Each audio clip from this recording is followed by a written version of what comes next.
Hello everybody, welcome back to the stream. Today we're just going to be working on some demo stuff. I have some tweaks that I want to make to the demo, and so we're just going to be trying to do some of that stuff. Before I get into it, I want to remind everyone that Alchemortis is available for wishlisting. The demo will be coming out relatively soon. So if you're on the wish list, you'll be notified when the demo goes live. Also, it just helps me out. I would appreciate that. You could also support the development of the game on Patreon. If you subscribe at the top tier here for at least 1 month, I will send you a Steam key for the full game. And your name will be listed in the in-game Alchemortis credits. So again, this is if you subscribe for at least 1 month here, you'll get both of those perks. I also have my Udemy courses available for sale, so if you're interested, check those out. Those will teach you how to build complete games in the Godot engine. And let's just get right into what I want to do today. So first, there's an icon texture bug that I want to fix.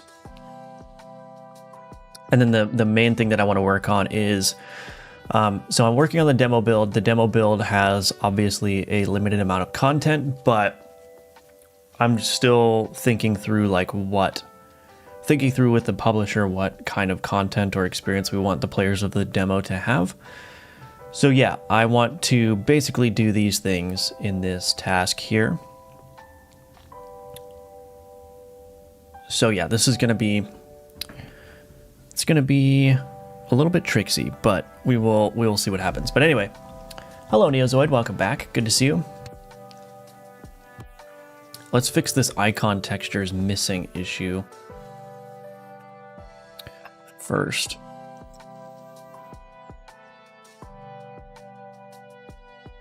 Yeah, so these things here, overview summary, overall summary. Yeah, so something's wrong here.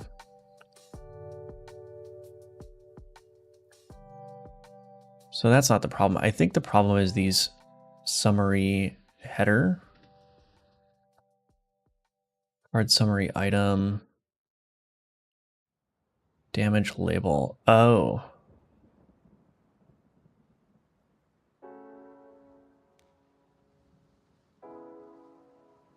Okay, so is that the only issue? We've got all these issues here.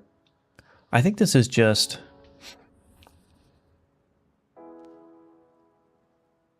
this is just pointing to the wrong thing, if I'm not mistaken. So if I do poison, keyword icon poison, what happens if I copy the UID here? And I just go boom, and boom, we save that. Same here.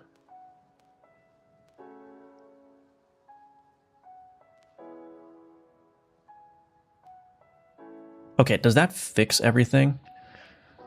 So if I clear this, and I go back... no, we still have a problem here.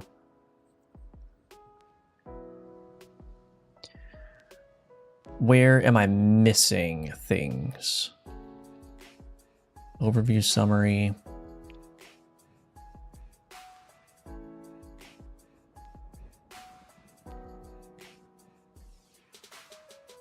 I don't think that... no, that's not an issue. Hold on a second. If I look at my damage summary row... no, that's not the issue. So maybe it's just the overall summary? Nope, that's not the issue either.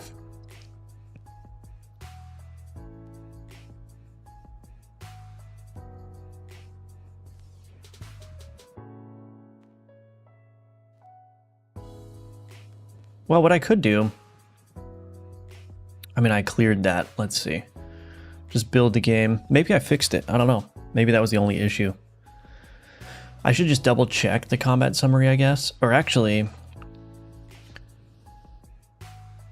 so the problem is I switched around the icons. I changed how the icons work.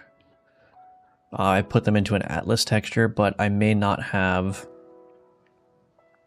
updated them properly. Card summary header.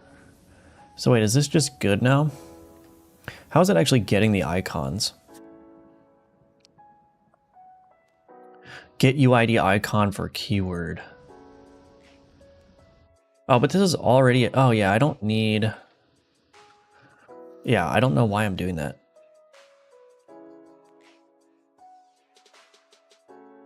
Keyword icon UID. Is this even necessary anymore?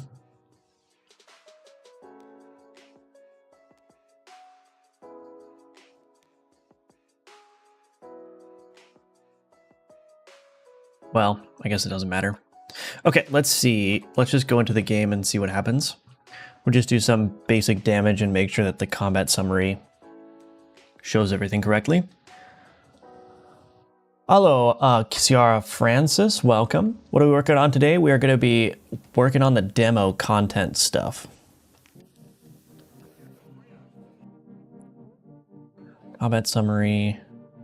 It all seems to work. Okay.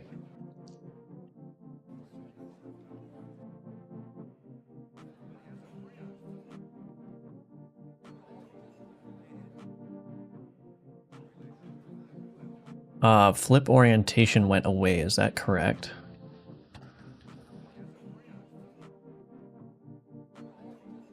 Yeah.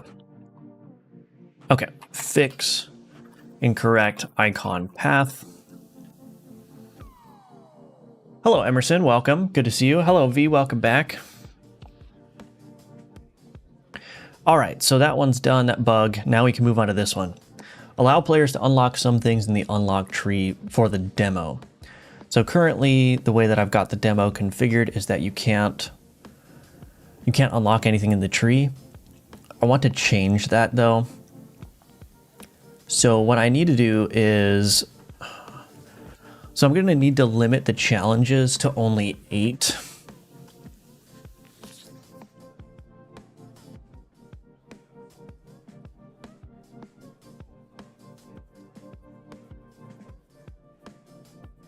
So let's see, reload from disk. I don't know why I needed to reload from disk there.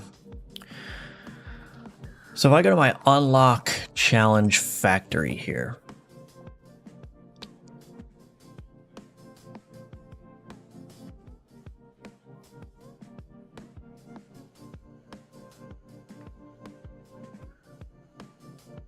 Get current progress. This is going to be a little bit tricky.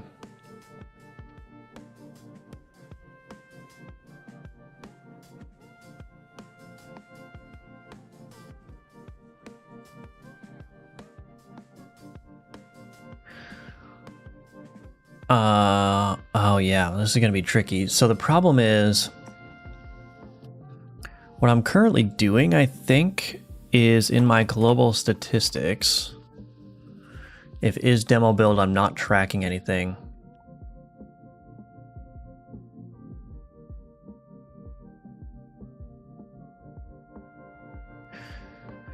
So in the demo build, in order to block challenge progress, I'm just basically not logging anything. But now I'm going to have to open this up. The problem is that these challenges are based on the total statistics and not like they're not individual challenge progress.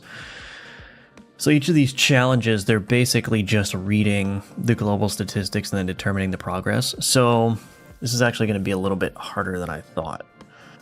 Because the problem is, essentially if I open up all of the challenges, then the player will just be able to grind all of the challenges and get all of the unlock points in the demo.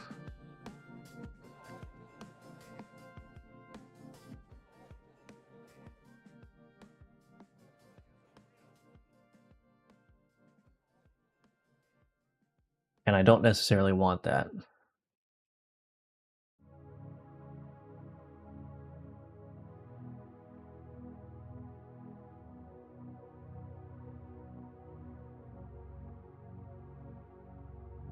What I could potentially do...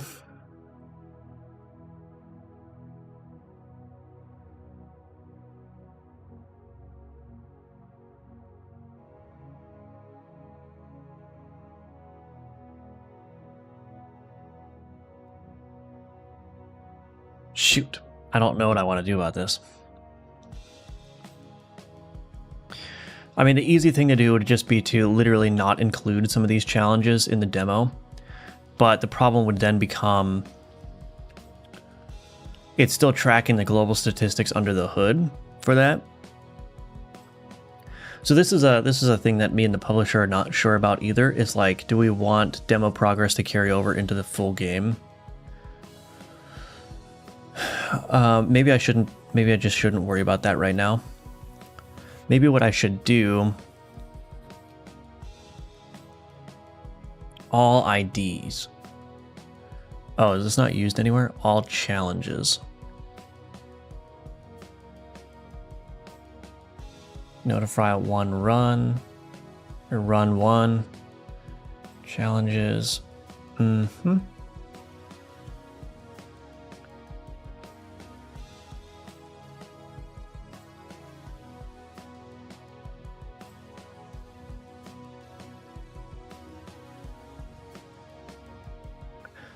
So I think the easy thing to do here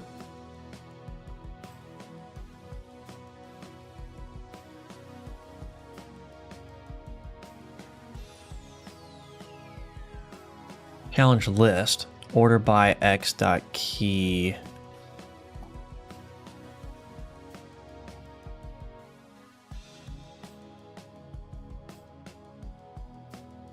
Oh, wrong one.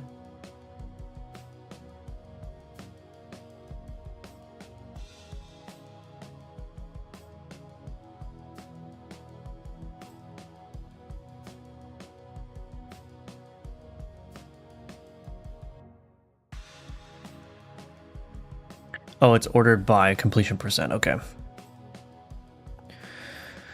All right. Well, I think the best way to do this for now is literally just to exclude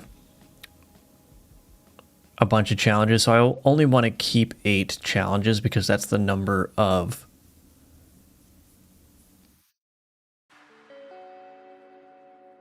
unlocks we want to be able to make available to the player. So if I go into the game,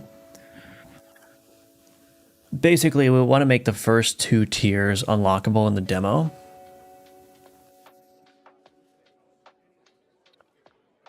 So the best way to do that would literally just be, you know, there's 3 here, 1, 2, 3, 4, 5. So yeah, we just make 8 challenges unlockable. So this challenge list would, instead of being this many, would just be 8.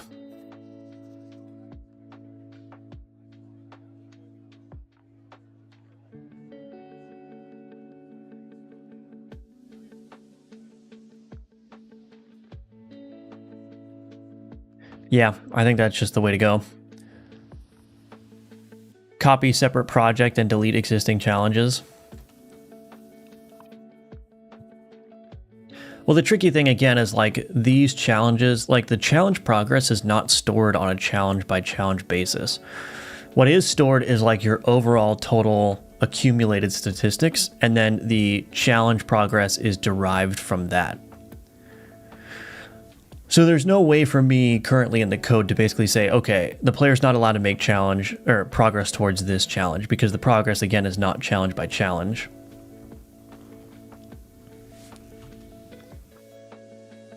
Now the question is, maybe I should make it that way, right? Maybe I should separate the challenge progress tracking from the global statistics. But is it worth the added complexity to do that?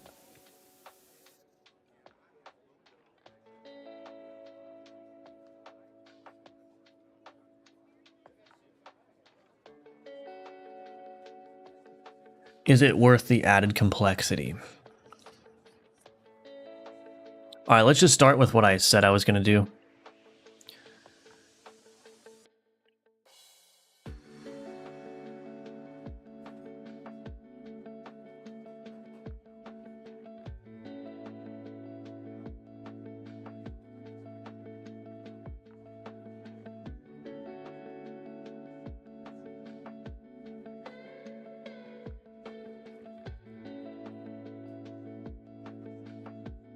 Can I do this? Read only, dictionary string.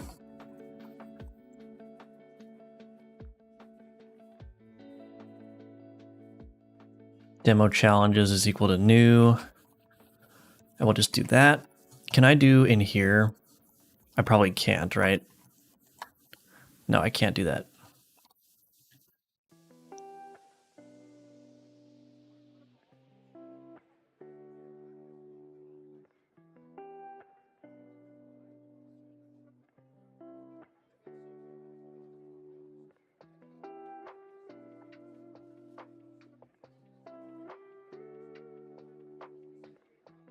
Dictionary string base challenge. Challenges.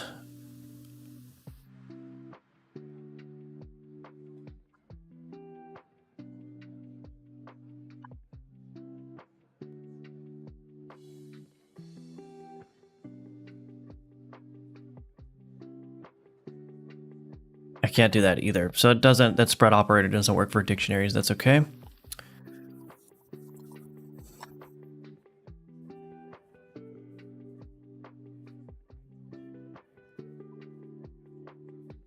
That will work.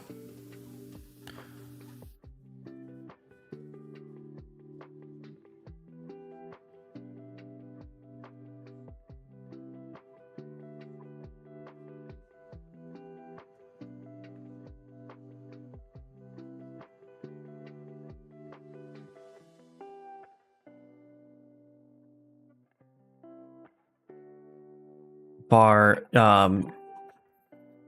final challenges is equal to demo challenges if not game debug.is demo build. Final challenges is equal to final challenges.union with release challenges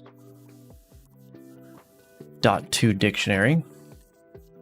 Then we say challenges is equal to final challenges. Actually, I can probably just, yeah, probably just do that.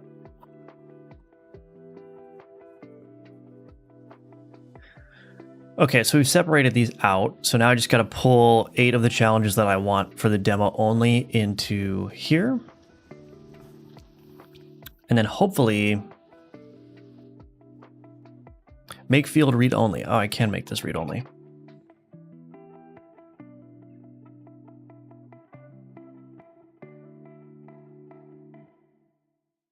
All IDs. So the question is, do I want to display that some challenges are not available in the demo, or do I want to just show 8? That's a good question. Anyway, let's just, let's pull these out. So we're going to pull this one out here. Well, we're going to pull this one out there.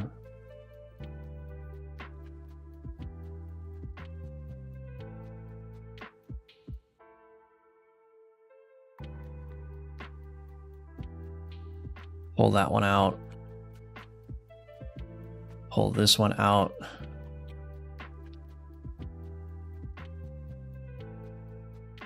Pull that one out.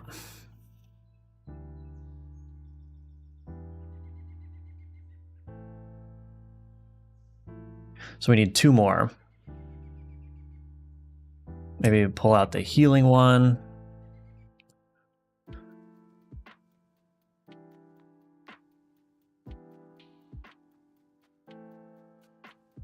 Visit reagents challenge. Pull that one out. Okay. 1, 2, 3, 4, 5, 6, 7, 8. All right, good.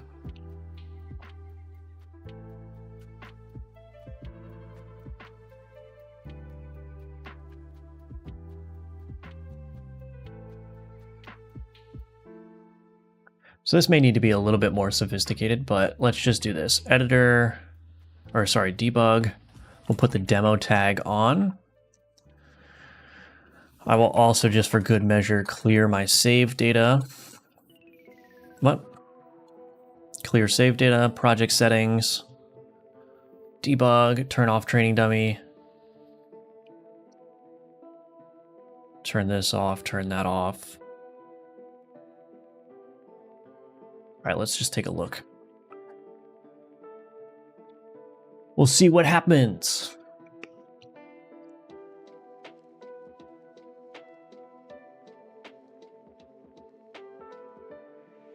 One, 2, 3, 4, 5, 7, 8. Okay.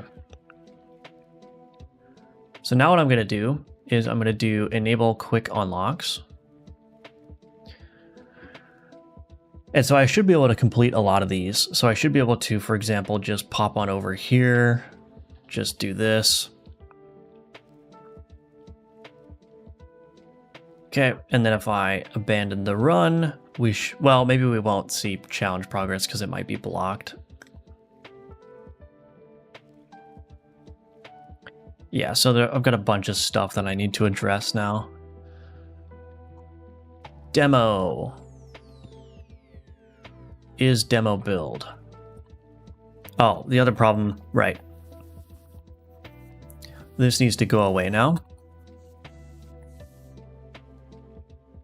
And I might as well actually go to the game debug and just see where do I have this demo flag. Legendary abilities, that's fine, that's fine. That's fine.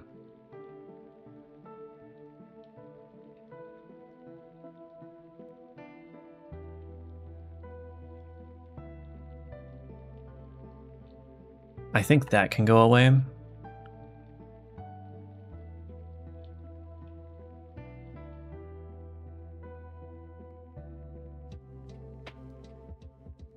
Demo label in the challenge list. This can go away.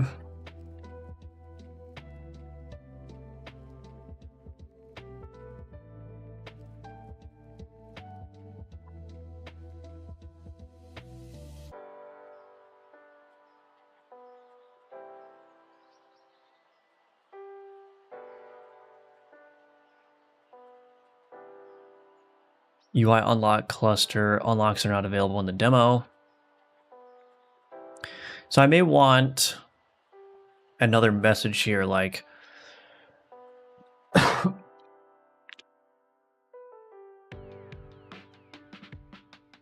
yeah, I don't know if I want to do that right now, but let's just say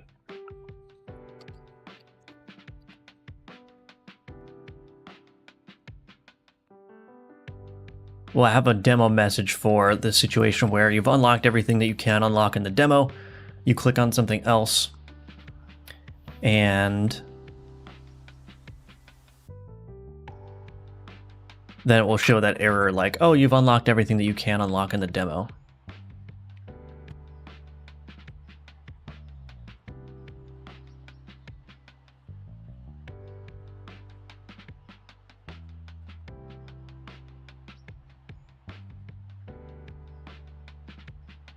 So that's going to continue to be wrong. So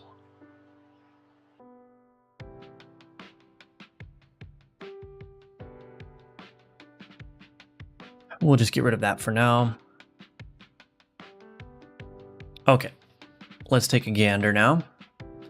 Let me play test your next game. I'm a roguelike god. Well, the next game, yeah, I don't want to think too much about the next game at the moment.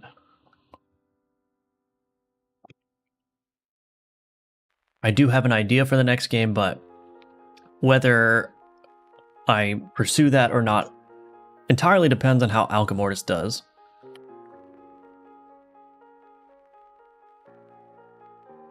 So we will see.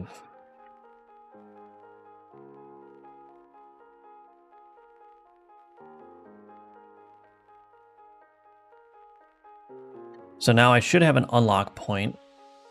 Unlocks, unlock tree. I don't have a point. Why do I not have a point? 0 points remaining.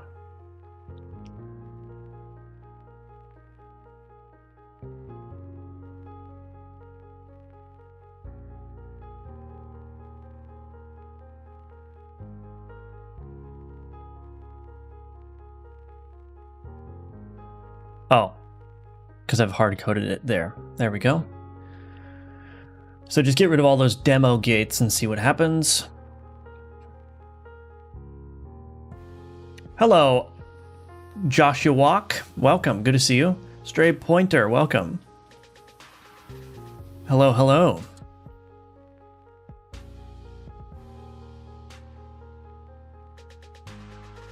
Okay, abandon the run.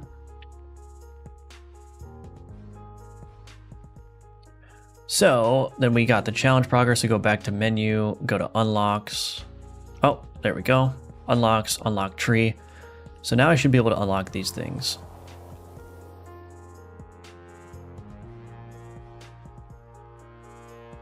So there's the torture bundle, deep sea bundle. So now I can unlock that.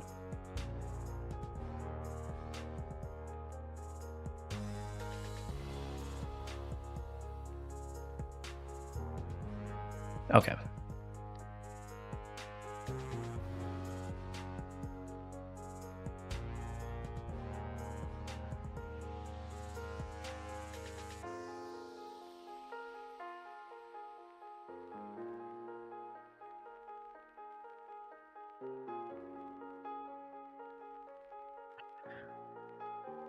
So that's already good. Limit demo to only 8 completable challenges. That one's good.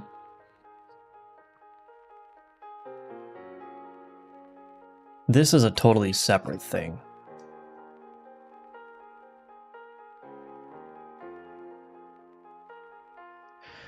So basically the remaining issues, let's fix that demo error message. And also, what do I want to do?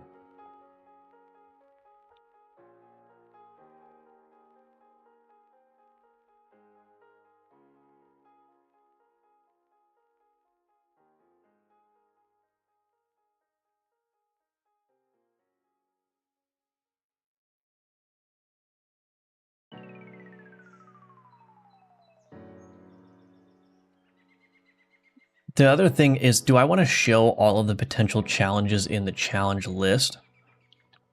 I think I may want to.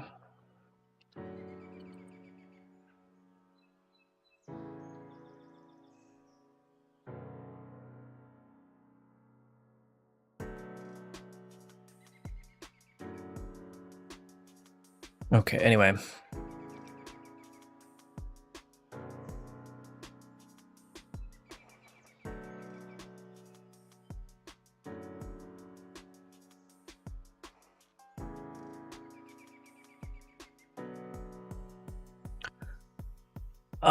Unlocks are not available in the demo. That needs to change. Where was the other one that I saw? Unlock tree connecting orb.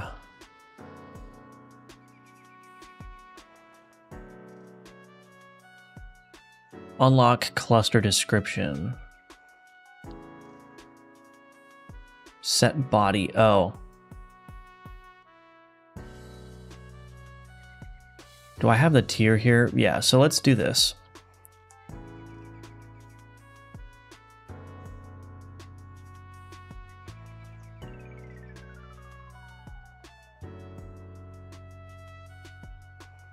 This cluster is not available in the demo.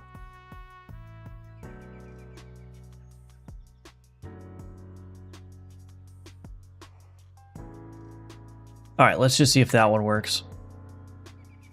Yeah, this is going to be a little bit tricky because players are technically still going to be able to work towards challenge progress. Oh man, they're still going to be able to work towards challenge progress. Maybe I have to make it so that challenge progress is not based on the global statistics, but rather on like I might have to serialize individual challenge progress, which would kind of suck, but I wonder if there's a better way to do that. Anyway, this cluster available, spend 3 more points to make this cluster available. This cluster is not available in the demo, so that needs to be an invalid click as well.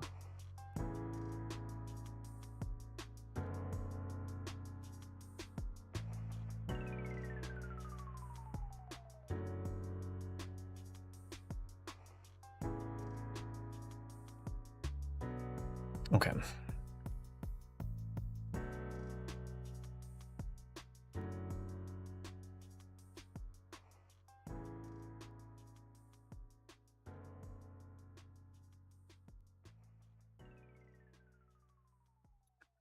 Unlock tree connecting orb.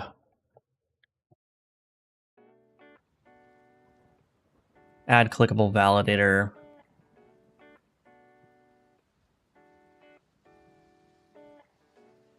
Not game debug dot is demo build or tiers less than 2.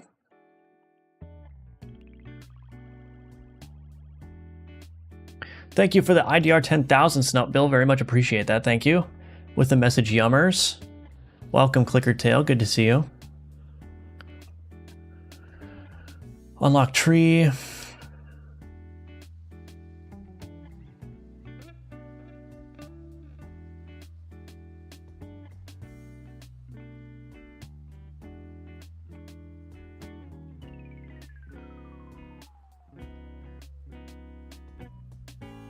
So we're just going to add a little shake.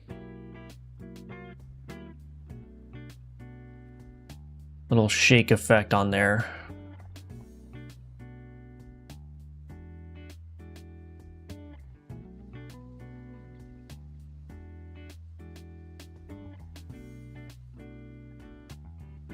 Darkened. Play invalid shake tween. Or no, create invalid shake tween. There we go.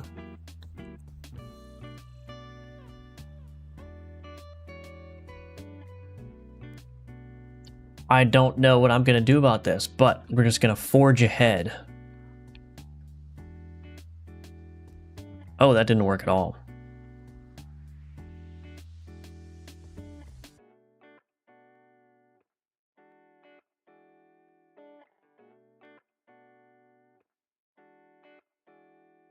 Oh, this position is wrong.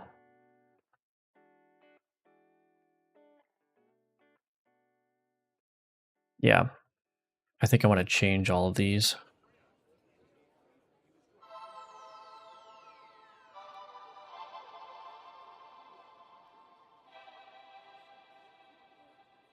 Okay.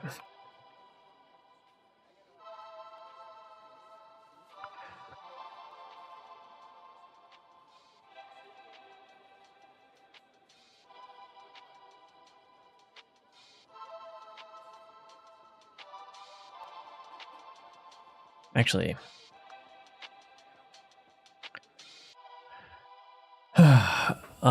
background.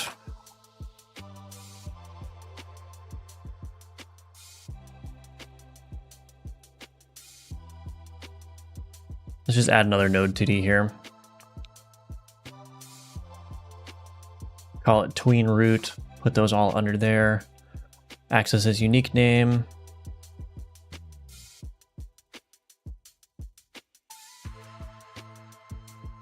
Tween root. And then this becomes tween root.create invalid shake tween.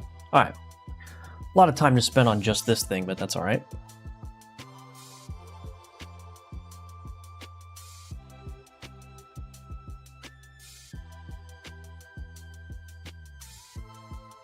Okay, that seems to work.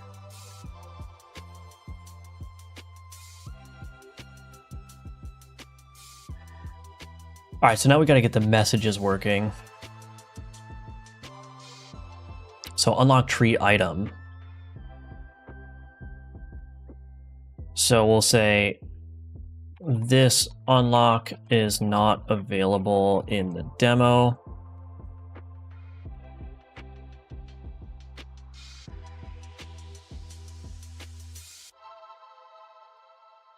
If game debug.is demo build and unlock definition resource tier is greater than or equal to 2, then we will do create announcement for unlocks unavailable. And then otherwise,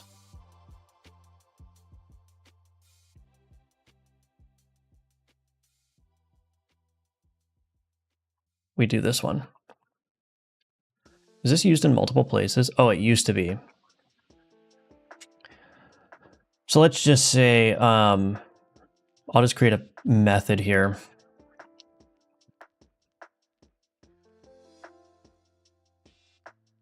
return not game debug.is demo build, or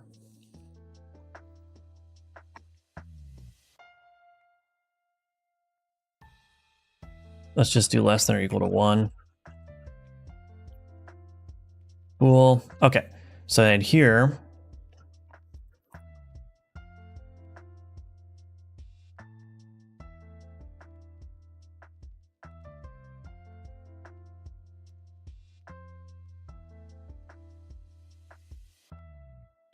I don't really like that name.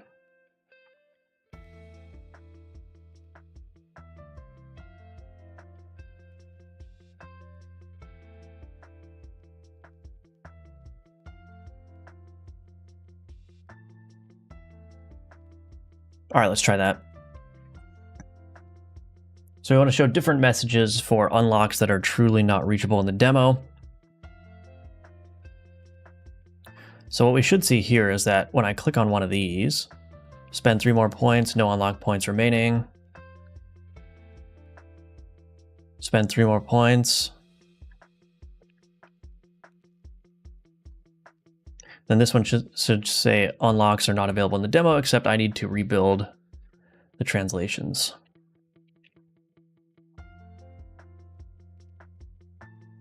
Okay, so unlocks, unlock tree.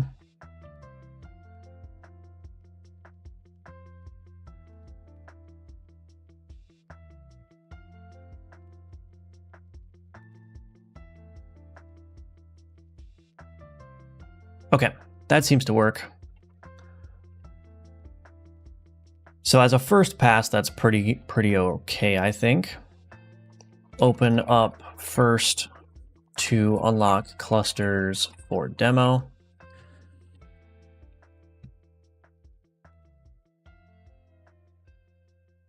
So now we want to show all potential challenges.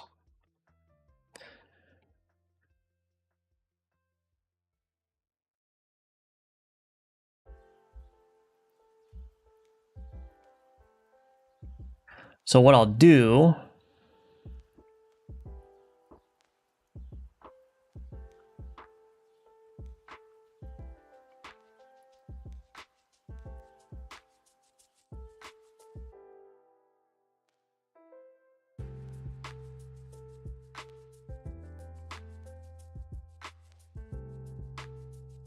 we'll create a locked challenges here. Say game debug.is. Actually, let's just make this easier. Game debug.is demo build. This would be release challenges.values. Otherwise, empty list.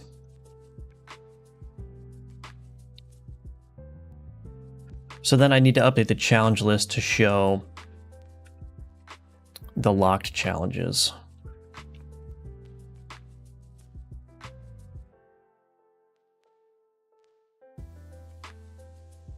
So I almost need like another header here.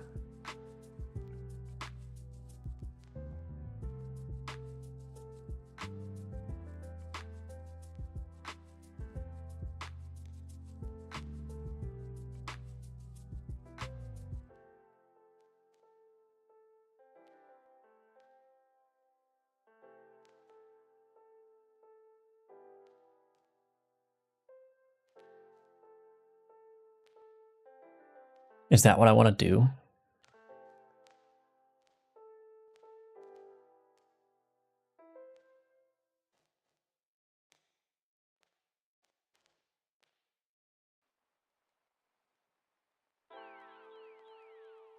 UI challenge list locked header.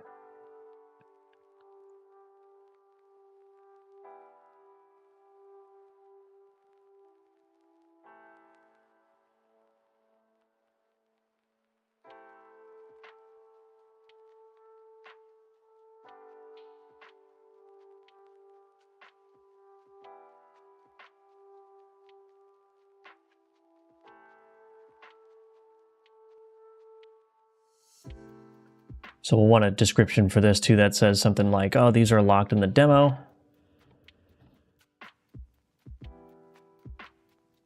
And then I'm going to have to figure out Oops.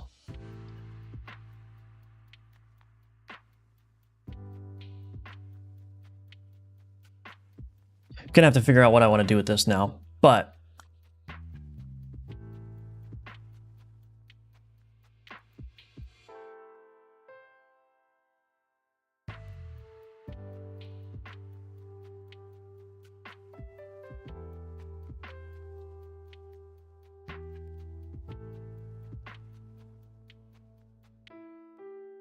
so we've got all those.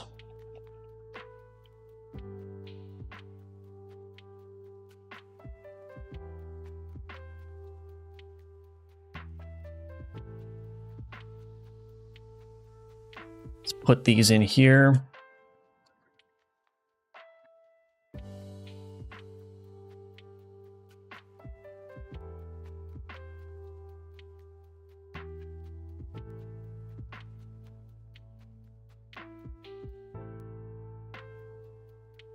Okay.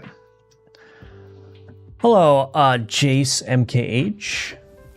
Question, if I may. I purchased the Udemy 2D puzzle course and couldn't get the Godot.net tools debugger working. Couldn't find the CS project file, even though it was in the directory trusted. Interesting. I'm trying to think of like why that would be the case.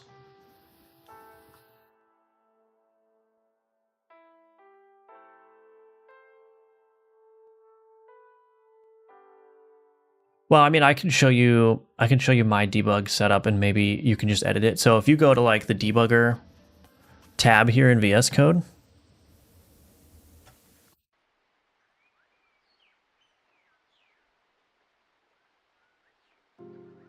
if you go to the settings option here, this open launch.json, here's your configurations. So just this launch here, this is really the only entry you need to get the debugger attached. So if you want to just take a look at this and basically just copy that, you could pause the stream and copy it down. I think it's going to be basically the same. Yeah, I think it's going to be basically the same because this is a very generic setup. So if you want to try copying that or see what's different about your launch configuration versus mine, maybe that'll help.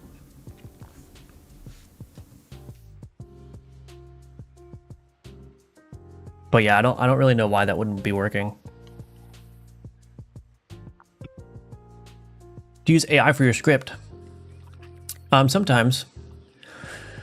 Mostly I use AI for like doing code review, for doing planning, for doing like finding bugs, like finding the source of bugs. I also use it for doing like rote refactors that would basically just take me time. So I basically just use it as a time-saving tool in the cases where I basically know what I need to do. And then also like basically as a QA thing. So like, hey, help me identify the source of this bug or review this change that I made and make sure that it's safe and I didn't forget any edge cases, that kind of thing.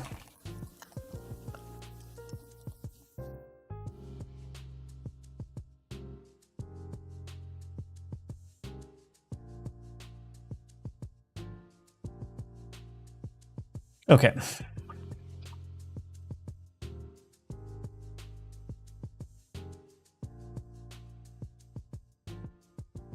we build. You're welcome. You are welcome.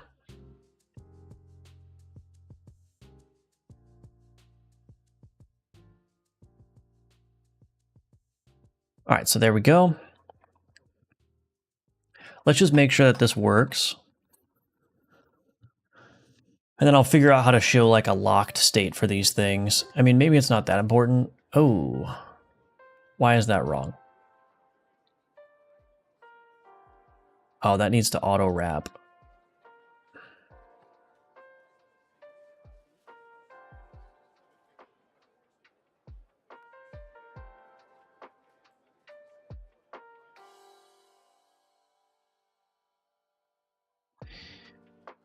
Fudge.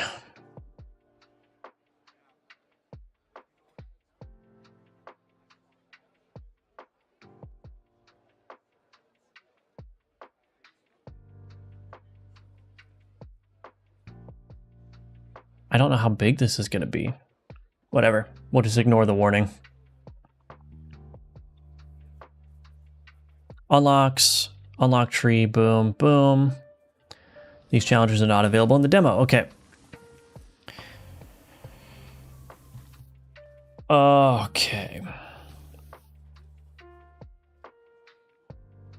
So now we got to actually add the code to drive all these things. So we've got locked header container, locked divider, and locked VBox container.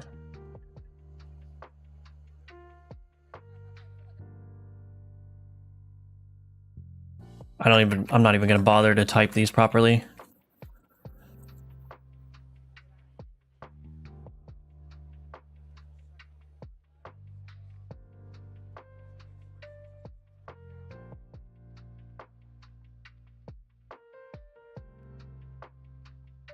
Challenge, progress, item, locked, placeholder.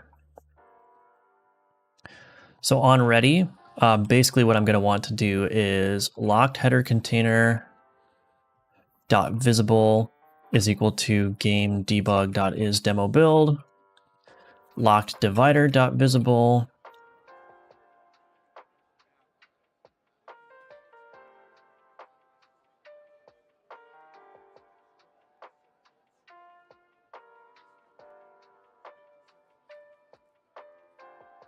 all right, so then we got the setup list here.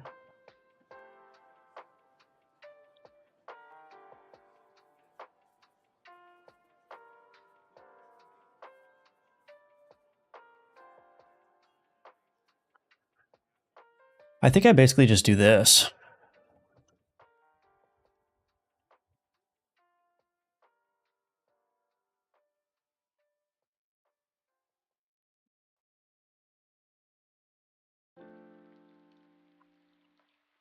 Challenge item is equal to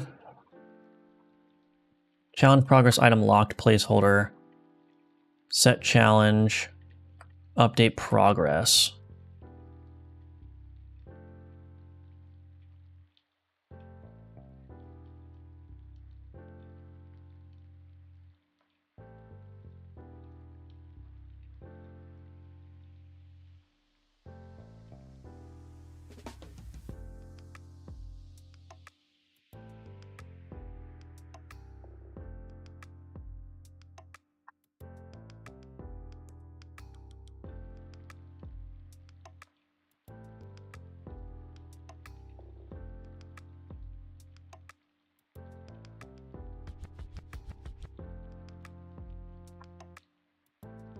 I can't set current.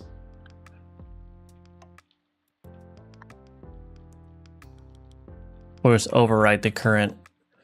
Then we can do set challenge, challenge item, update progress. Okay. Hopefully that works. All right, let's see what happens. Do you instantiate a new player for every level scene, or use the same player in a game scene and instantiate the levels, not showing them until they are ready? Yeah,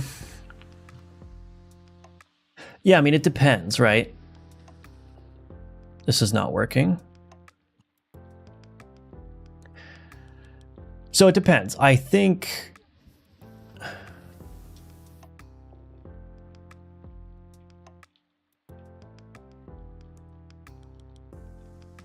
if you have a bunch of state on your player that you cannot recreate easily, so like you've got a current health value, or maybe for some reason your inventory data is attached to your player, then when you're changing scenes, yeah, it may be a good idea to remove the player from the tree, hold on to that player reference, swap the tree around to go into a new level, and then put that exact player instance back in the game.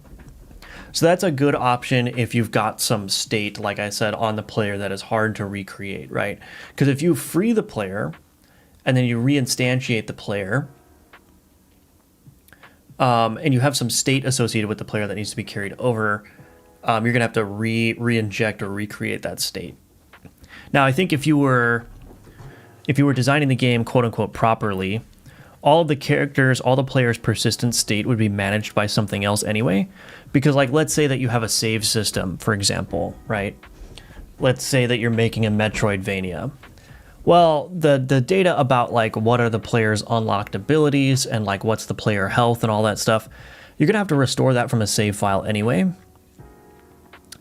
So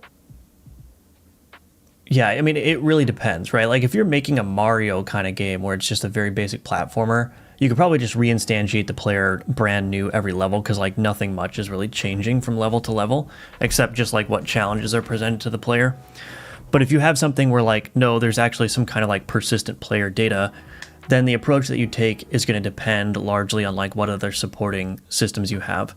So I think if you're designing a game such that it has persistent player data that gets saved, then the approach that you do want to take is destroying and recreating the player, because that's just going to tie in very nicely to your save data restore system anyway, if that makes sense, right? So you persist all the player data in other systems that are responsible for managing the player data, and then every time you go to create the player in the scene, you can, you know, recreate the player with any state that it might need.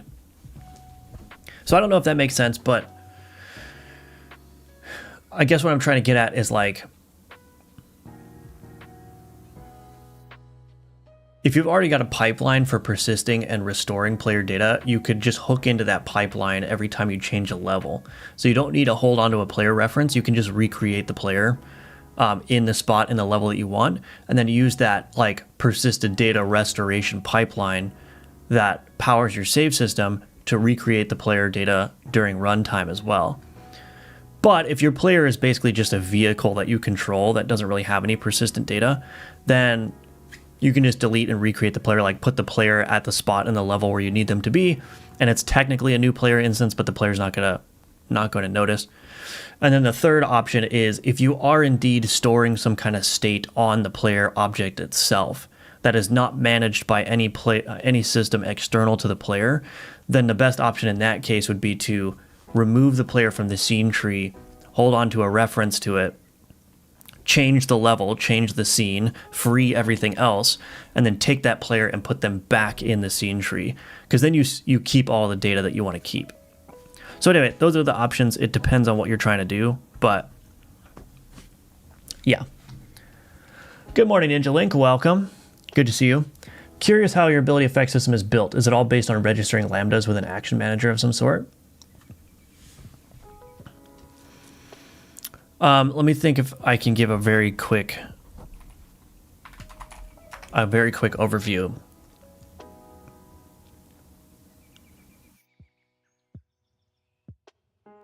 Where would be the best place to start? So each item, each card in the game has a list of abilities. And I'll get into like what that actually means in a second, but it has a list of abilities. And then I have a turn manager that basically iterates over all the cards in a very particular order, and then it executes all of the listed abilities in order. So it basically just goes, so the turn manager goes to the player board and it says, okay, get me all of the player items from the board where they've reached a cooldown of 0, which means that they're going to be executing this tick, and then order those cards by the execution order that they have, which is persistent, like it's the same execution order every time. And then for each card, execute each ability on that card. So that's the general how the ability system is driven. But the abilities are the things that define what actually happens during the execution. And the way that the abilities are made is that I have composed abilities, which are basically abilities that are containers of a bunch of different abilities. So an ability in my game is essentially any modular piece of functionality that does something when it's executed. So a basic like offensive ability is damage. So when this damage gets executed, it basically just initiates damage against the target board, the enemy board, for example, right? That's all that damage is responsible for. But if I wanted to, say, do something like deal 2 damage per enemy minion item, that would be under the purview of a composed ability. So that's this thing here. And this composed ability itself has an ability list. Let's see if I can find it. Yeah. So that composed ability has a list of base abilities in it. And why I have this distinction is because when I define abilities, they're always defined as composed abilities. So let me see if there's a good example here. This may not be a good example.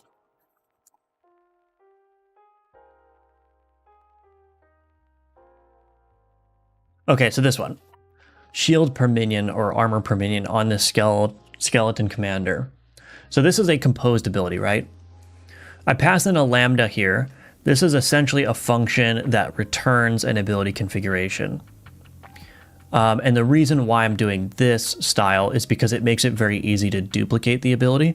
So if I need a new reference to the ability, all I need to do is just pass along the constructor function, essentially. And because this is a function, it's going to return a new ability configuration object. It's going to return new ability references every time. So I'm not using inheritance for the actual definition of how the abilities work. But anyway, the point of the composed ability is that I can define a bunch of base abilities in this lambda function here, in this constructor function, and then I can supply that list of abilities here. But the core reason that I'm doing this is because I can make these abilities talk to each other now, right? So I essentially create all the building blocks that I need. Like, oh, I know I need damage. I know I need a query target provider so I can get information about the enemy board, for example, or in this case, this is all allies with tag, right? So I'm essentially creating a query that says, okay, return to me all of the items on my board, which are minions, right? And then I have other things that I can do, like a value scaler, which allows me to multiply values based on certain numbers, etc. Anyway, so the composed ability is the glue that gives meaning to all of these very basic modular building block abilities. So the composed ability is what actually ends up being the final ability, because it's the combination of a bunch of different building blocks working together in tandem to create a specific result. I don't know if that was a good explanation or not, but that's basically how it works. So you could think of it as like a bunch of modular abilities. They all do something very narrow. Those get tied together in a composed ability, and the composed ability, when it executes, will dig into that modular ability list and execute those one at a time. Hopefully that makes sense. It's, it's more complicated than that, but that's the gist of how it works. So you can almost think of it like a tree, basically, where you've got the composed ability that is essentially the root ability that contains a bunch of sub abilities underneath it. But the composed ability is the thing that provides the logic about how all of those sub abilities work together. You're welcome, Danet. Do you use resources for the data structure or CSV? For data, I do use custom resources for like the card data and stuff.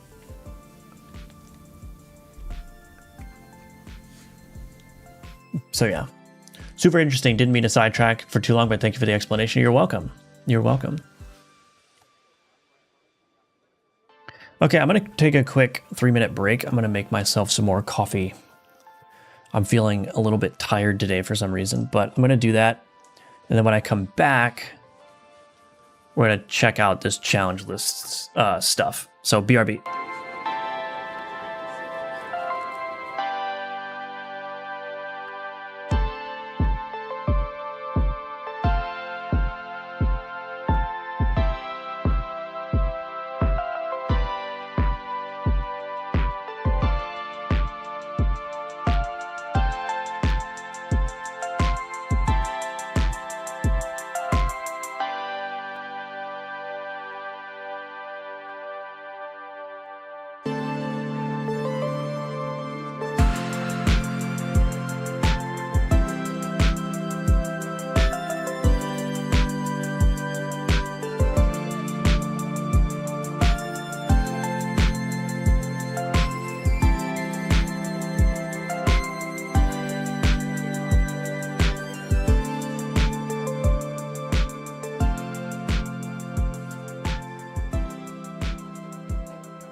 Okay.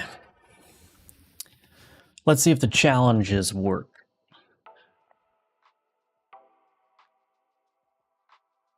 Let's see if it works. So I should be able to see locked challenges here. So if I go to unlock tree, it's still not working.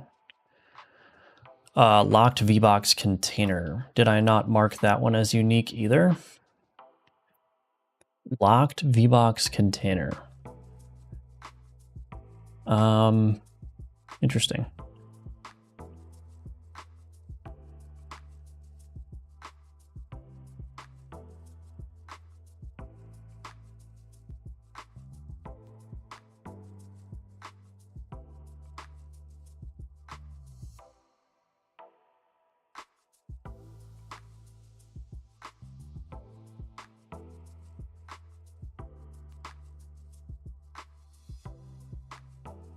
Maybe I just named it wrong. I don't think so though. My node wiring system should be able to handle that, but maybe I did it wrong.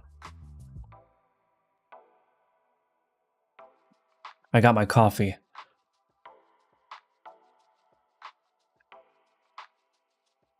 Okay, now it works. Interesting. Okay. These challenges are not available in the demo.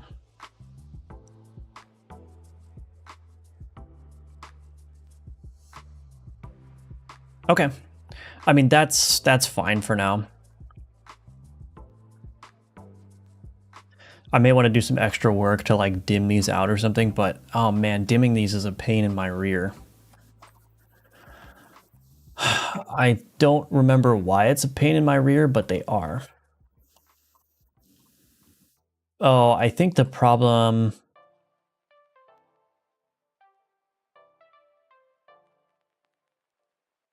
Yeah, so the problem is...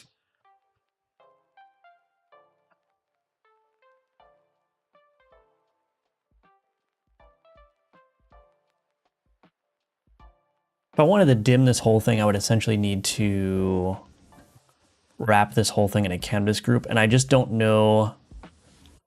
I don't know if I want to have like, you know, 30 things all wrapped in canvas groups.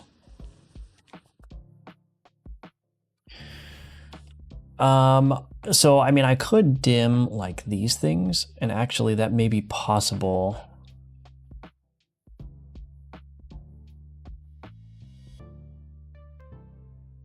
I'm achieving some kind of highlight though.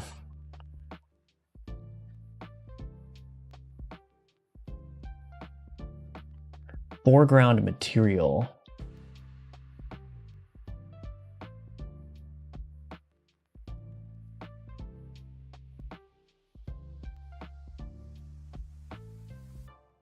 Oh, set highlight level. Oh, right.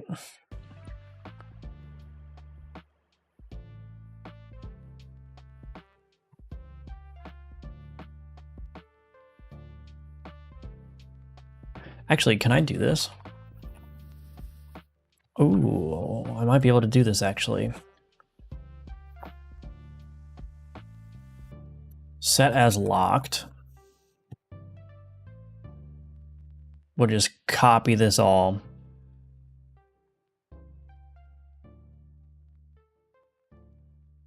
Okay, so this would be color purple, color purple, color blue.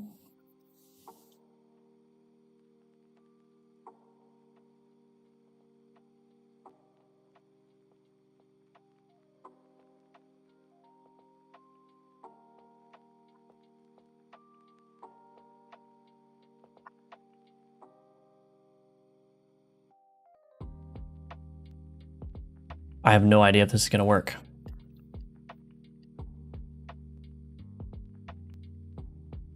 Okay.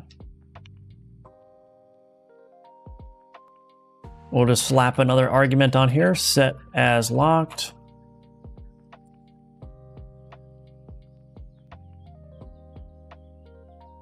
Else if set as locked.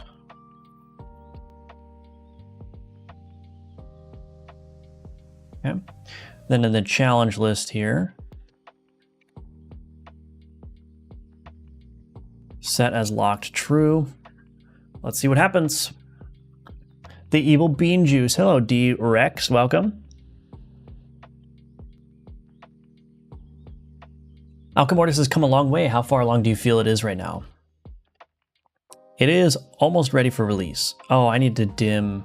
Oh, shoot. I need to dim the vial as well. It's very close. Like, I think, like, functionally, it's basically done. So the remaining stuff is, like... The remaining stuff is just getting all the content in the game. That's important. But I gotta get the demo in good shape so that players have a good time with the demo and that it's that the demo is representative of the full experience of the game. Lots of quality of life stuff to do still. But yeah, content, quality of life, balancing, demo, translations. Those are basically the only things remaining to do for the game. But it's like functionally complete. Like if I needed to, like if I needed to like release the game in 3 weeks, I could definitely do that. Like I think there's enough content right now and enough fun in the game right now to justify like putting it on sale basically. But it's just not in the exact state that I want it to be prior to release. Like I still have a bunch of content I want to add. There's a bunch of gaps in the types of like build variety that need to be filled. You know, some of the characters are not well balanced, so I need to work on those. But like, I think it's a complete enough experience where if I started, like if I listed it on Steam and started charging money for it, I think that it would be good. I think people would enjoy it because people have been enjoying the playtests a lot. So yeah, but it's not quite to the level that I want it to be yet. So yeah, but with all that said, like that's a good spot to be in because now there's these next couple months until the release, you know, I can just basically spend all my time focused on those things. And the good news is that from my perspective, like there's very little risk that we're going to miss the launch deadline because again, like I said, I could launch it within the next like 2 or 3 weeks if I wanted to. So all these remaining months is just like extra time for me to really polish it and add more content and everything. So even if I don't quite hit the content goals that I want to hit at release, it'll still be good enough to put on sale. And of course, like the release is not the end, right? Like if I end up like, oh, there's these other 20 items that I still want to do, I can do a follow-up patch with those items, right? Like 2 weeks later or 3 weeks later, I can have a patch like, hey, here's 20 more items for you, right? So yeah, I'm feeling pretty good about it. Plan for modability, excited for release. I'm not taking any efforts to protect the game from decompilation, so people who are sufficiently motivated will be able to mod the game. Official mod support is not something that I've ever done before. It's not something I don't even know how I would begin to support that.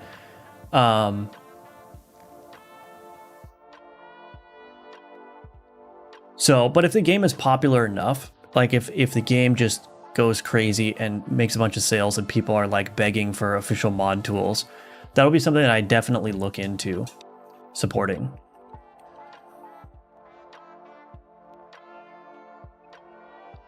But yeah, you know, it's one of those things where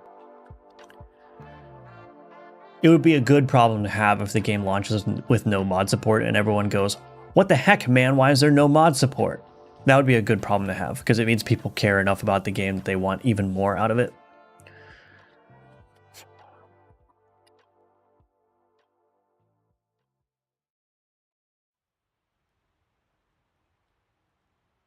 We want to dim this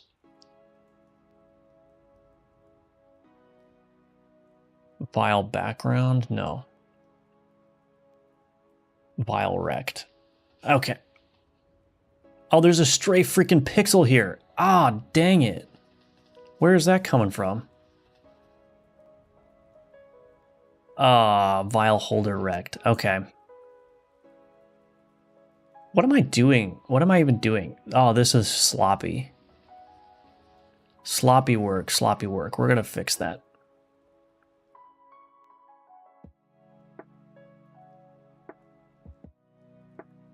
Assets UI unlock vial holder. Open file, assets, UI, unlock.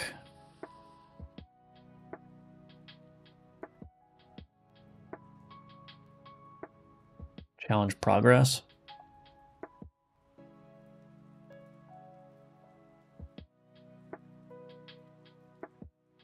This one is correct though. So did I just not re-export this after I fixed it? Let's see.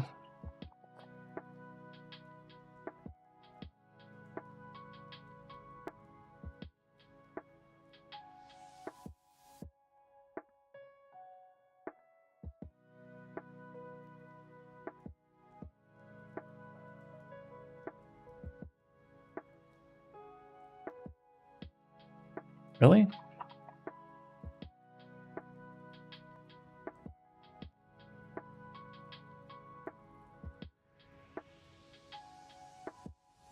Oh, maybe it's a problem with...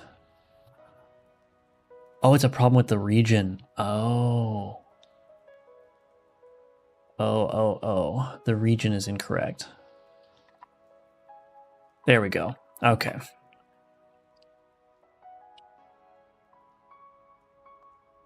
Okay, in anywho.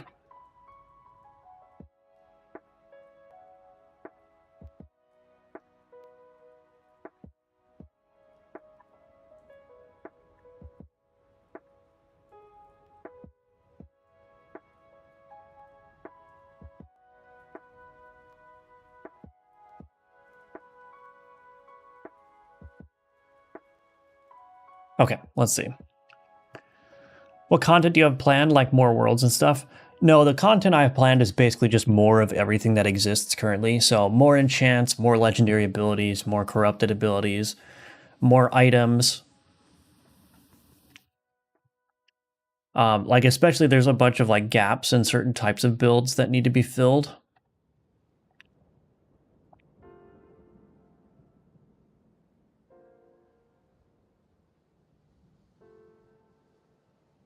Okay.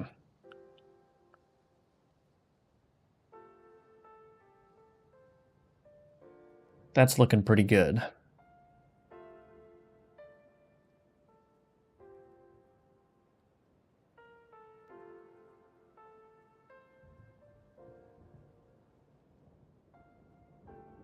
Okay, let's do this. Enable quick victory. I just want to make sure that this works. Polish face for the next 7 months. We got you.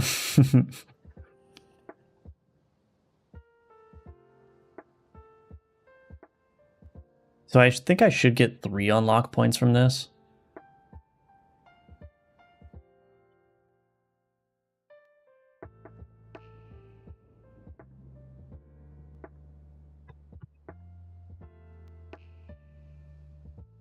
So now I should be able to go to my unlocks.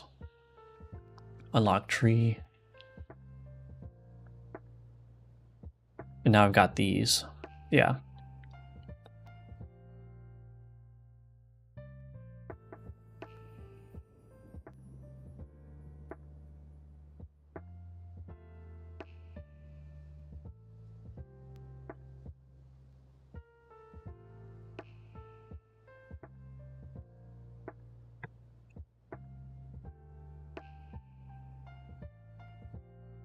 Okay.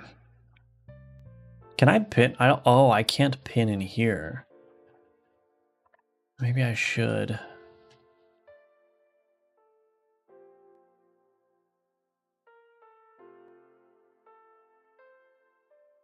Oh, you know what I'm realizing?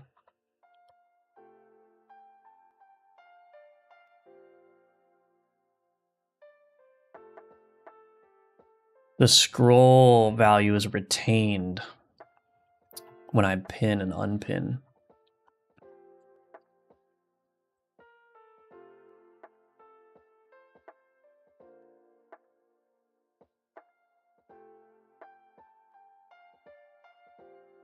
This is visible in unlocks menu when pinning between giant squid and, was it Flagram?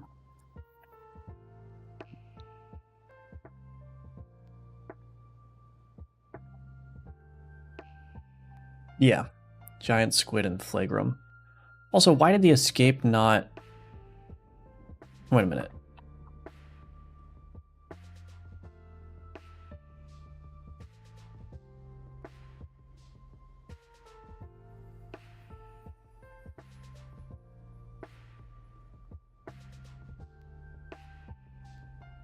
Maybe I just accidentally hit it. No, I didn't accidentally hit it twice because it stayed up, right?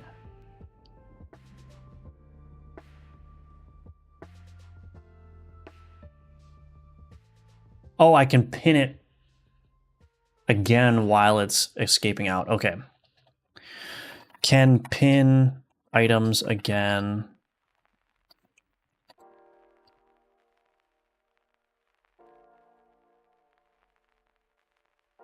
These are not important bugs, but because it doesn't break anything, it just leaves a pin.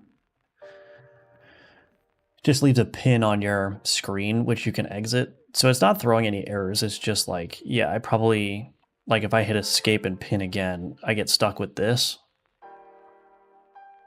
But it doesn't break anything necessarily. It's just weird.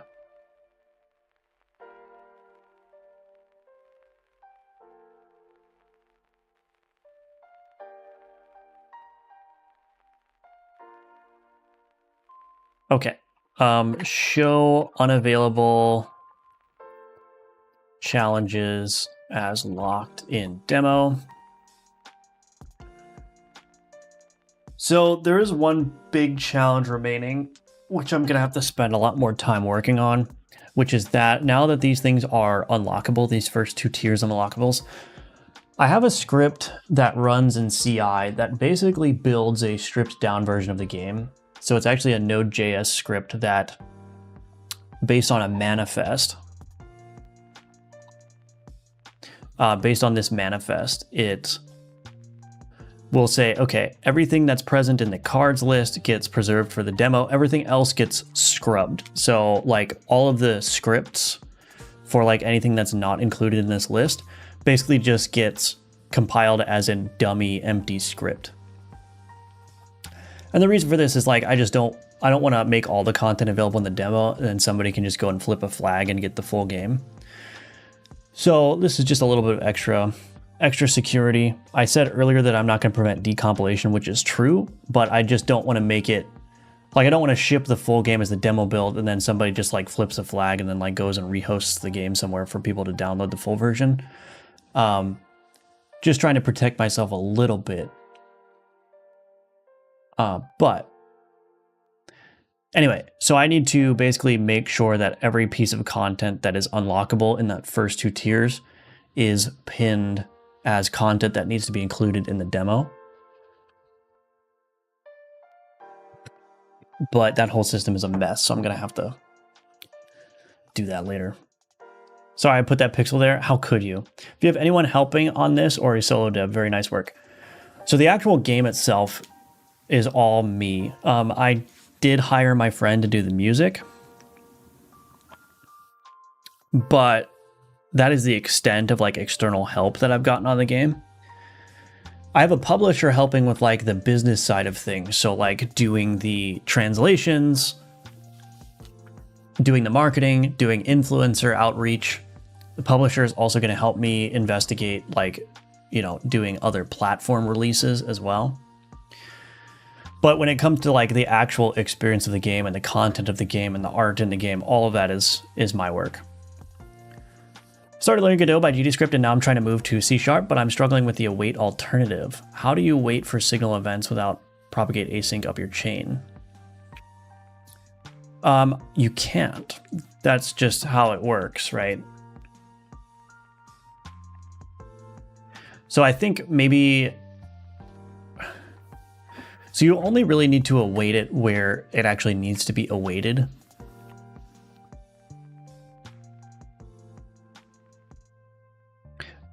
But yeah, let's say that you've got like, let's say that you're making some kind of like turn-based JRPG or something. Then yeah, you may end up in a situation where depending on how you're driving or orchestrating the game, you may need to actually wait for the units on screen to finish their animations before you move on. So you can either do that by propagating the await up your up the tree, like up the call chain like you're talking about. Or you can use a more event-driven system, right? Where you kind of just maintain a state, and then when a unit says, okay, I'm done with my animation, then you can advance the state in like your combat orchestrator, right? It does make me a little bit uneasy to have long await chains, so I don't tend to use await that often. Usually if I'm using an await, it's because I just need to like hide something after an animation is done. So I'll just await it in that very specific context and then toggle the visibility off, right?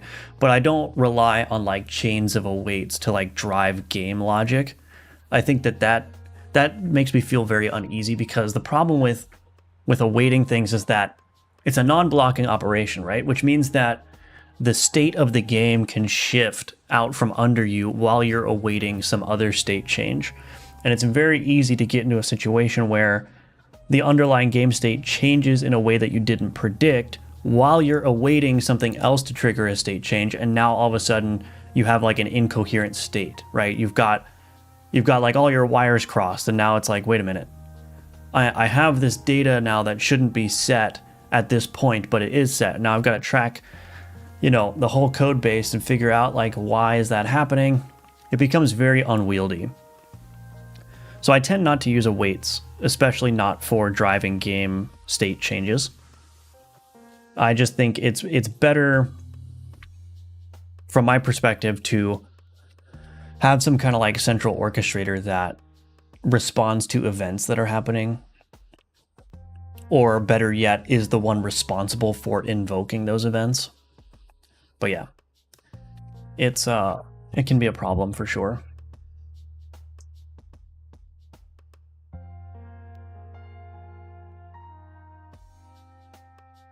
Okay, I'm not going to do that one right now. Let's see. Allow difficulty modifier for demo that makes everything harder. So difficulty.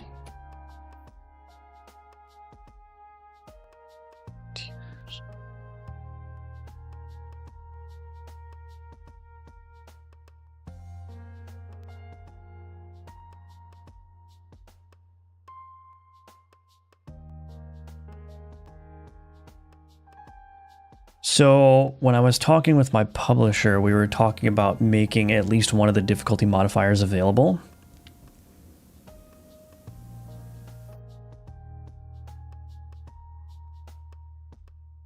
And we were thinking that the one that makes just enemies stronger would be a good one. The problem is that this is the fourth one. So for the demo, do I want to just override it and make that one and only that one available?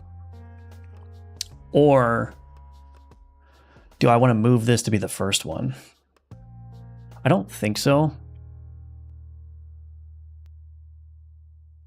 Sorry, give me 1 second. I'll be right back.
Okay, I'm back. Thank you for your patience.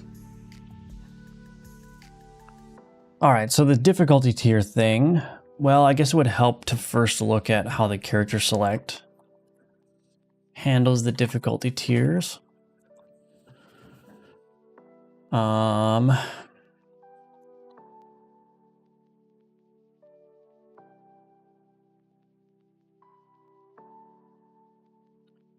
Setup options.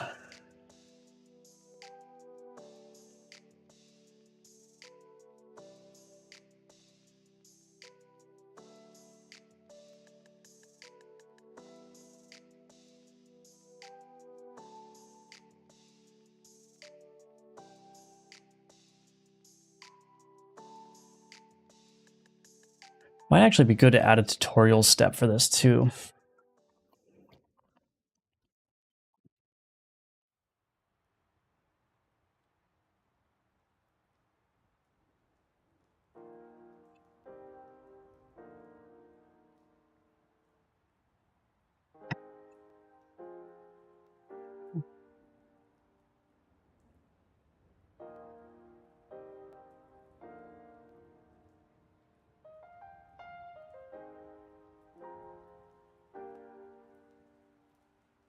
So this one is just restoring it from the save.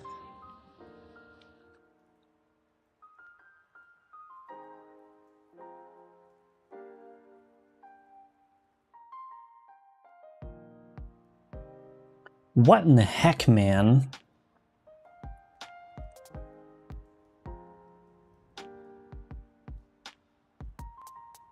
Refresh difficulty option states. Option.set selected. Set tier. Oh, here we go. Is difficulty tier unlocked? Highest unlocked difficulty tier.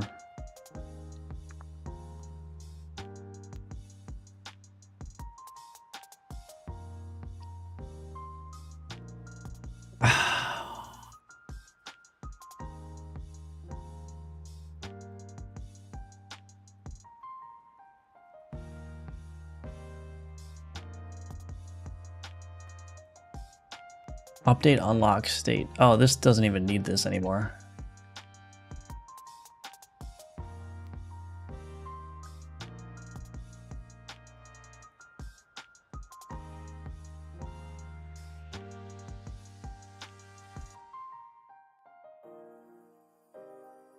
Honestly, I think what I want to do in here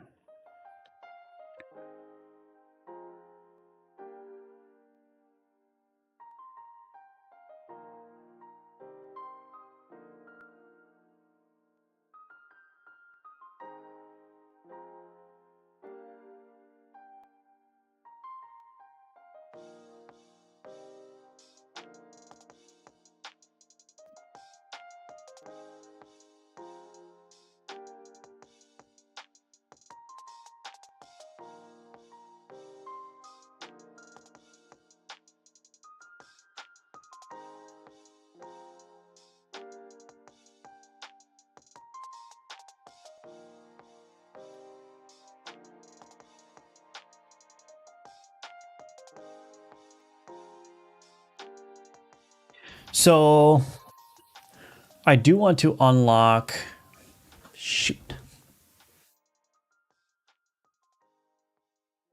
I actually want this to behave differently. So the way that this works now is you get the first difficulty tier unlock after you win 3 runs.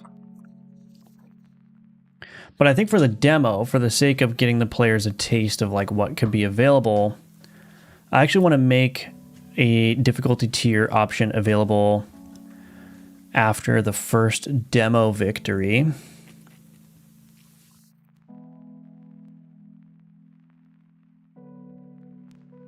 But I don't want to make it the first one available. I want to make it the 4th one.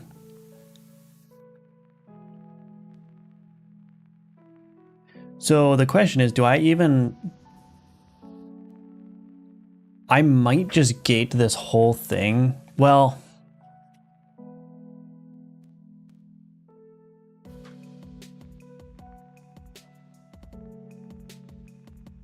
So here's what I'll do.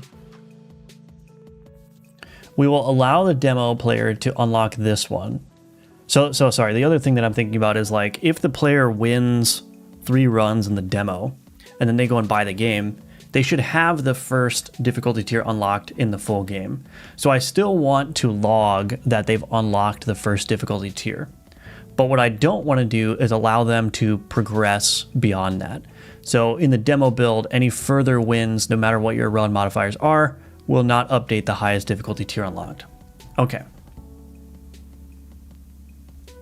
So that makes sense. Now there's a second part to this now, which is that I actually want it to be the case that the 4th difficulty option becomes available to you in the demo build after your first victory. So that's almost like a separate thing. So I don't want to actually even think about like this section of code here. We're going to leave that alone.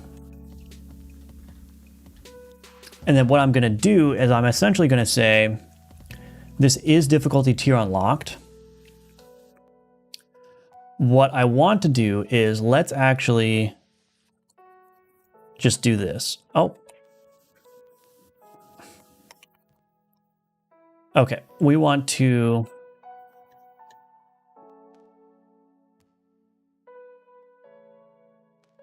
so we'll say is unlocked normally.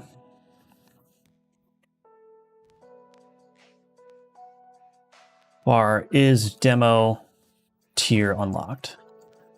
Okay, so is demo tier unlocked will be game debug dot is demo build and tier is equal to 4 and data initializer dot global statistics dot get total runs 1 is greater than 0. We return is unlocked normally or is demo tier unlocked.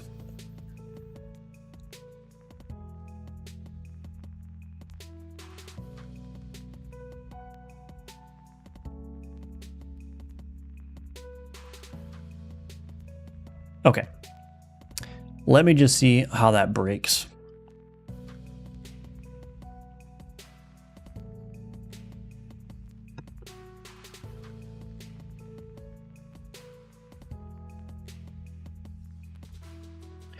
Okay, so we're gonna let me just quit to menu, abandon.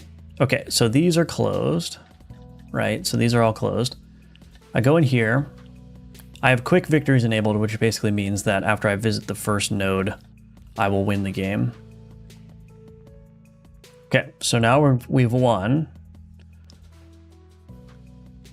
Okay, continue to menu. It's going to show me the tutorial. Go to start. Okay, now I've got this one. Okay, so that works as expected. Now the thing that I want to try really quick, I should probably turn off ignore save file. Okay, clear save data. Let's just go in. So I'm gonna have to win a few times here.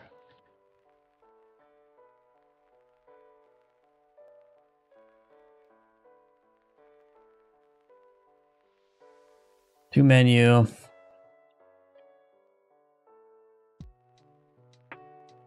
Okay, so we've got that one unlocked. We'll show a tutorial moment there, I think. All right, let's just do obelisk. We skip. So what I'm looking for is in my save file. I still want to see.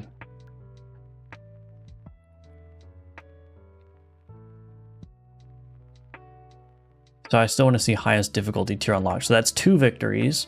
So as soon as I hit 3 victories, I should see that get unlocked in the save file.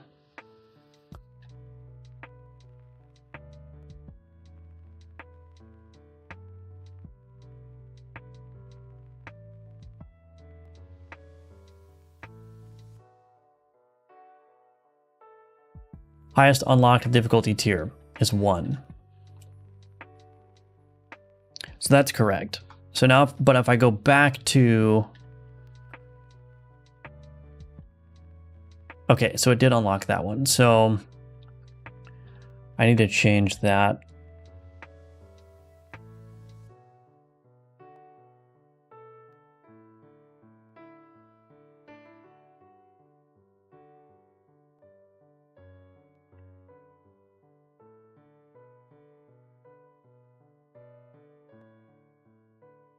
So we only ever want this one to be unlocked.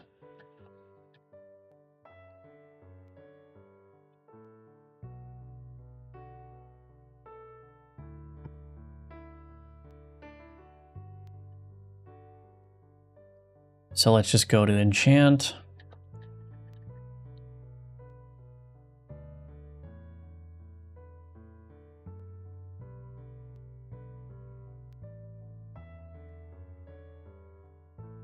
Okay, so that one's the only one that's ever unlocked. So I'm gonna enable that. I just want to make sure that that doesn't advance this number here. So this highest unlocked difficulty tier should not go up after I finish this one.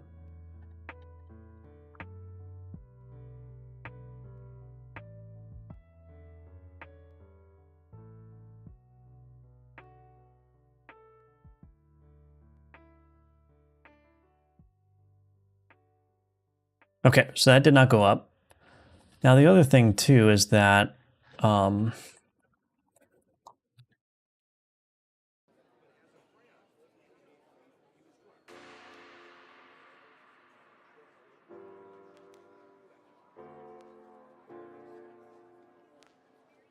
right, okay, so that's correct. So yeah, so if the player were to take this save data now and pull it into the final game, what they would see instead is that this first one would be unlocked, and then they would be able to proceed normally from that point. So I think that's all right. Yeah, that's probably correct. So now I just need to add like a tutorial step to that.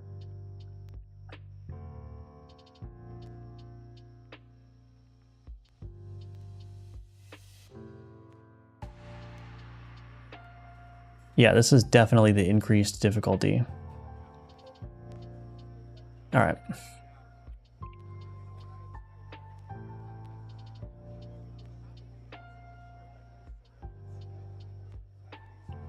Okay, unlock 4th difficulty tier in demo.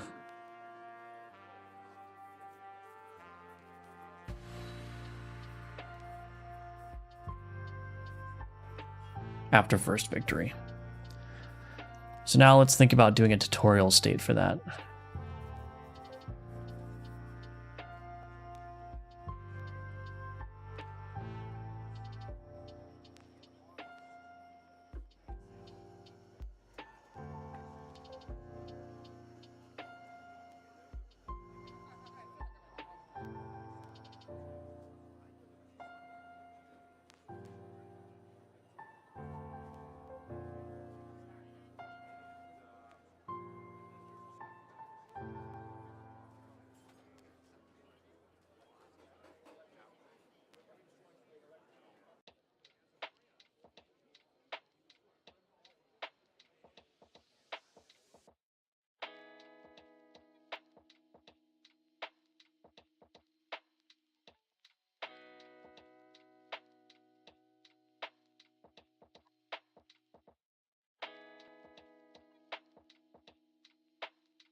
So we'll add a difficulty step here.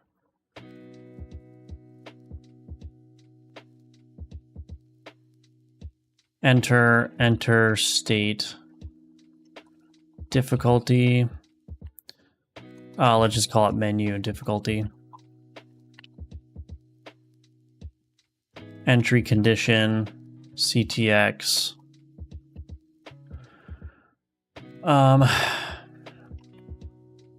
So what actually is available?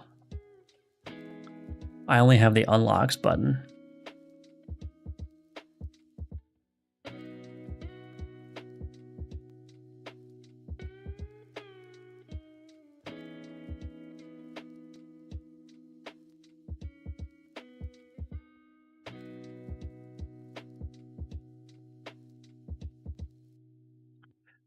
How do I want to do this?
I need some kind of data about whether I'm in a character select context or not.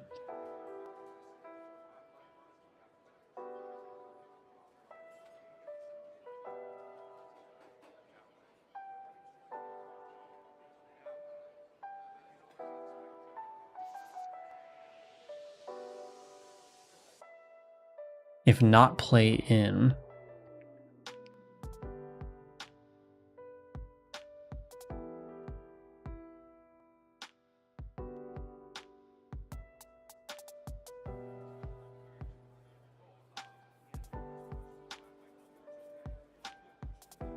I guess I'll just create a Boolean here.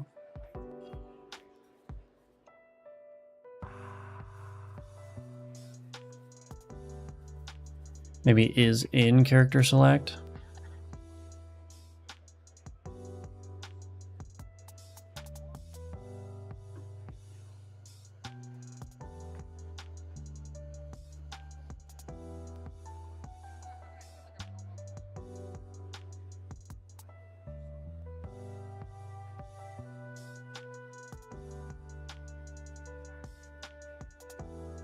Well, I guess we'll just see if that works.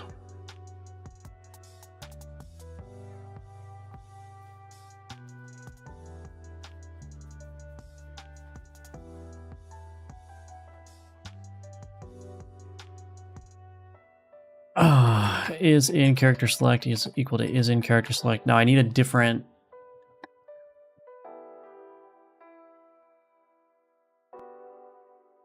I need a different signal for this.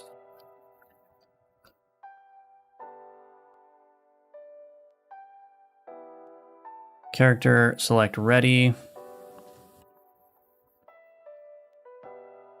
Emit character select ready.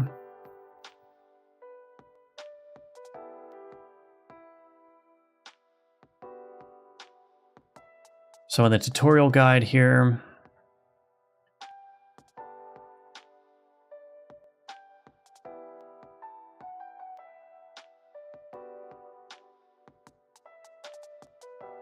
connect to character select ready.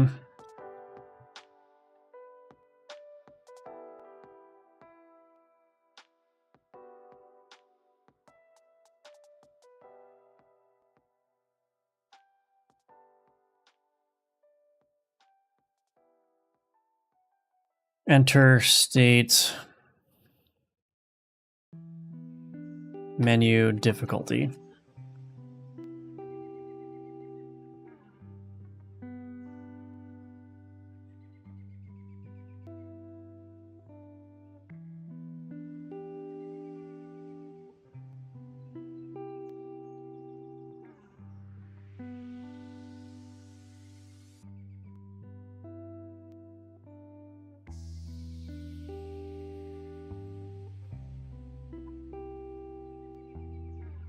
We're just going to add this to the group And then what I should be able to do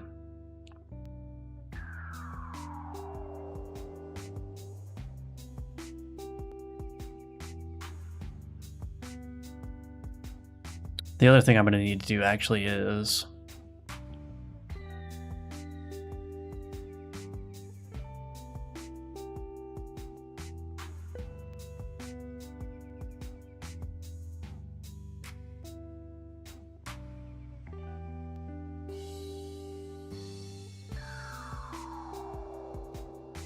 .tiers.any.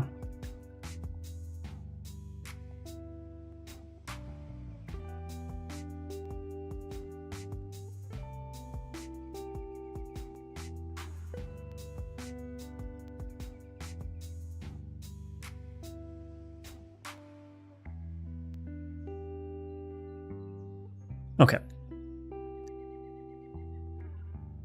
So there's the conditions. Then down here, first unlocked is going to be equal to get tree, get nodes in group, difficulty option, first or default.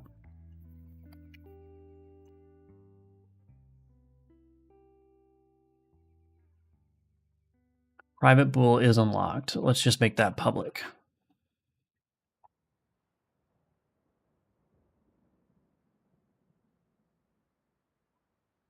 We'll just return out of there if it's not correct. Okay.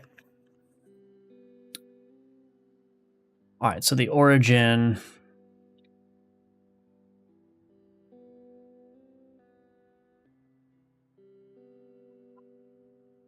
Difficulty option. So this is a reference rect. Okay, that makes it easy.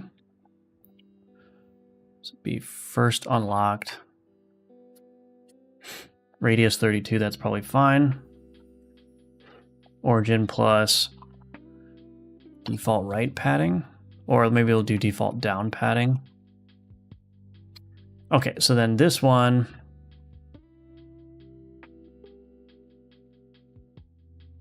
menu tutorial difficulty.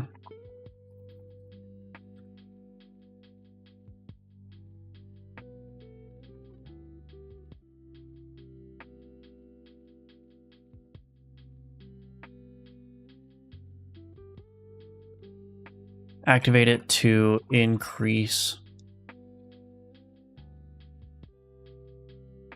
Activate it for an additional challenge. Something like that.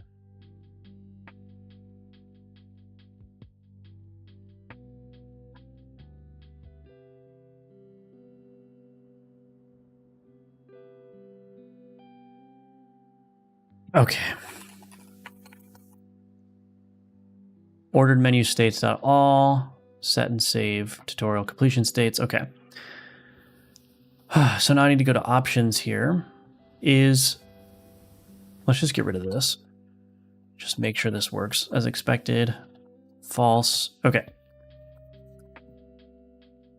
Let's see if it works.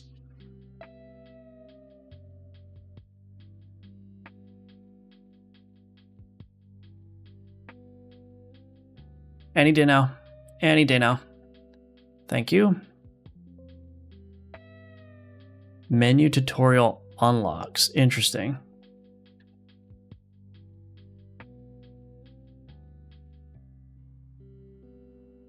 Okay. I'll just rename this. Oh, I forgot to. You're right. The key is different. There we go.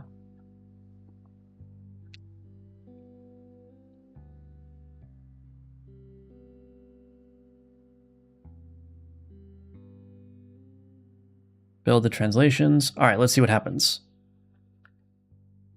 Actually, I should turn off skip menu.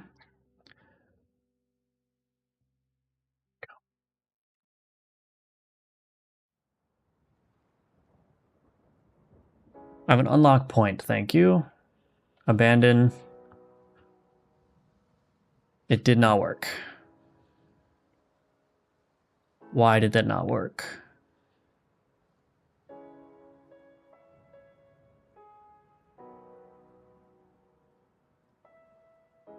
Oh, because I never emitted.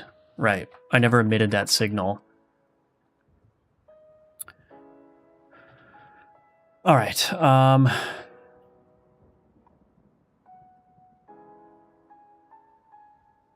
Emit character select ready. Let's give that a shot now.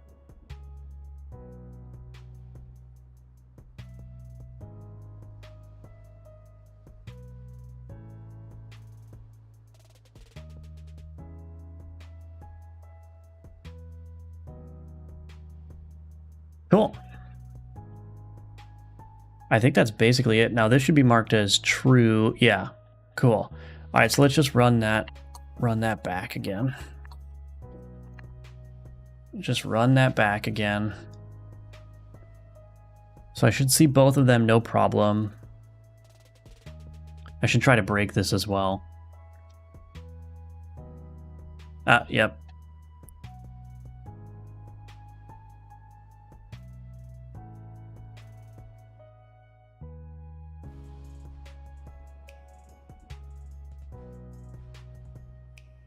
What if I move that earlier? Is that going to be a problem? I don't want to be able to break it.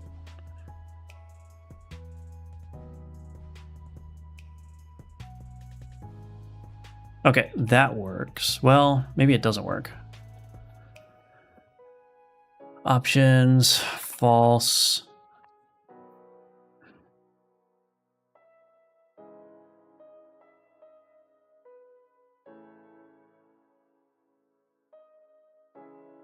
Okay, well, I'm mashing the key and it's not breaking this time, but who knows? That looks pretty good, though. I don't have any complaints about that.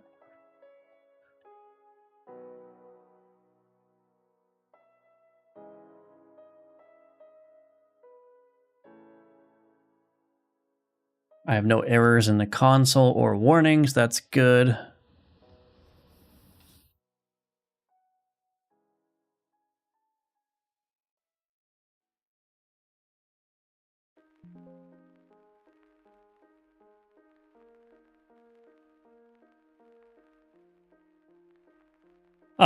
Hello, Nice Mice franchise. This looks lit, but so is that mage. Last minute game logic hacking. No, I'm not hacking anything. I'm just adding a new tutorial state. Not a fan of trailing commas. Oh, you mean like in constructors or initializers? No, I don't like trailing commas.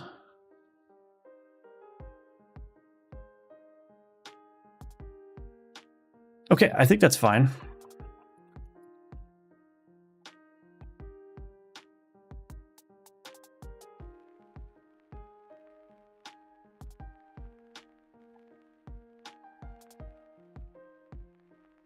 Okay. Alrighty. So I still need to make it so that the demo content is not stripped for the things that you can unlock in the demo. So I'm gonna need to figure out what to do about that. But anyway. That's gonna be it for the stream for today, though. Thank you all for watching. Thank you for being here. Very much appreciate it. You can wishlist Alchemy Mortis on Steam. Again, just working on the demo, getting the demo into good shape. So yeah, thank you all. Thank you all for your support. Appreciate it. And I'm just going to be working hard to get this all in good shape for you guys. I meant hacking as in crunching code on the last stretch. Oh yeah, well, crunching for sure, yes. Thank you, everyone. Thank you, Ninja Link. All right. Take care, everyone. I'll be back at it tomorrow at 10 a.m. Eastern. Hope to see you there. And bye-bye for now.